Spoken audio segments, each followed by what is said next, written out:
And to mark the Green Growth Week here in Korea, we have a special guest on Arirang News for the Green Growth Sustainable Development Goals Week. Live in the studio with us is Mark Radka, Chief of the UN Environment's Energy and Climate Branch. Now, at the UN Environment, Mark manages the organization's efforts to link the global energy and environment agendas. Mark Radka, welcome to the program. Well, thank you very much. Pleasure to be here. Now, the UN General Assembly last month placed heavy emphasis on the need for the international community to implement stronger climate action. Now, it's been 4 years since the 2015 Paris Climate Agreement was reached. Are you satisfied with the progress made since then by the international community? I mean, is the global community on track to achieving or reaching the goals set out by this agreement? I mean, in the broad sense, no, we can't be satisfied with the progress. I mean, there are bright lights in a sense. I think we saw, for example, last month in New York, that there's a much greater appreciation on the part of youth in civil society. The financial community seems to be finally awakening up to the limitations imposed by climate change. But governments as a whole, on average, we're not really doing what we need to do. And and that's why there's been a fair share of criticism around the world that there's a lack of action by countries, by governments. Of course, we've also seen the United States, one of the world's leading emitters of greenhouse gases, withdraw from the Paris Climate Accord. What have been some of the major setbacks in this? I think around the world, the challenge with governments is that they're not really consistent in policies. So you brought out the example of the United States. You had the Obama administration was firmly in favor of taking action on climate change. The election reversed that. And that's not uncommon.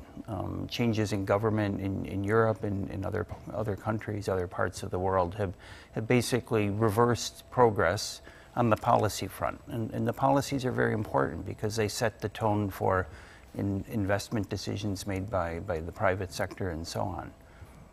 No, I think it's really becoming a reality for us, the severity or the gravity of climate change. How crucial is it at this point for countries to come up with ways to actively decarbonize their industries and economies? I mean, what kind of steps are crucial and critical at this point?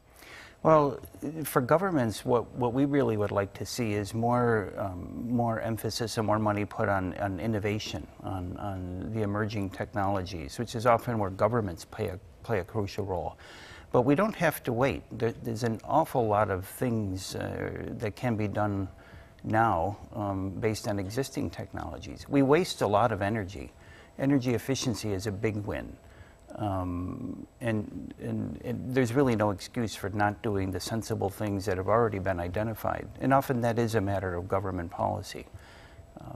Beyond that, changes in lifestyle, I think, are going to become more and more important. As we become aware of the consequences of climate change, we're all going to have to take more personal responsibility for changing the way that we behave, in a sense. So both on the government level and the individual level, we must make changes. Yeah, I think it would be irresponsible in a sense to pin all of our hopes on government, just like it would be wrong to sort of say, well, governments have no responsibility and this is all up to people to make the right choices. Right. So what kind of innovations or technologies do you think can help us overcome the environmental challenges that we do face now? Well, one of the most interesting areas, and this came out very clearly in discussions at the meetings yesterday, is the rapid increase in adoption of renewable energy. Battery storage technologies are advancing very rapidly, and the costs are coming down. And I think in a decade we'll look back on today's energy system and say, that was very antique in a sense, compared to what is possible. So new energy technologies, storage, as I mentioned, these are all going to be changing the face of energy.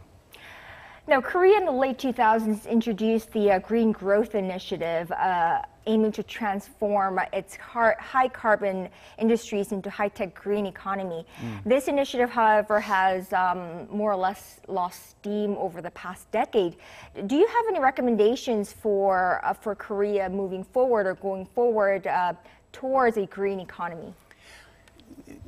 I would urge the government, I think, to go back to the earlier policy, which was quite foresightful in many ways, and maybe appreciated more outside of Korea than it was internally.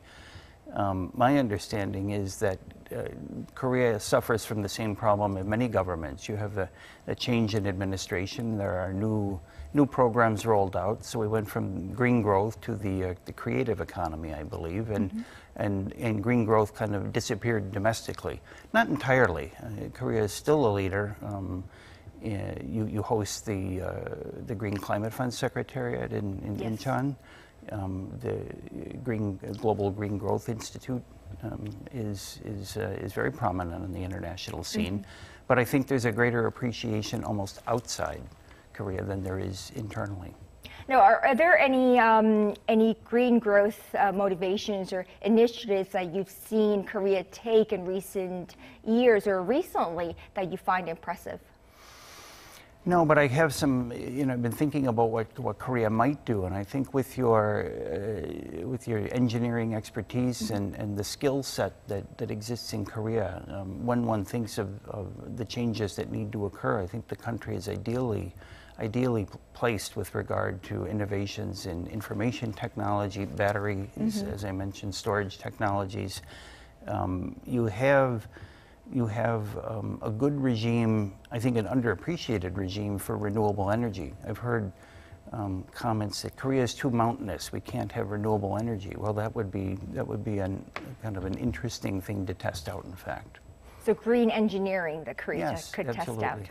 Absolutely. Mark Radka, Chief of the UN Environment's Energy and Climate Branch, many thanks for coming into the studio today and for your valuable insights. We appreciate it. It's been a pleasure. Thank you very much.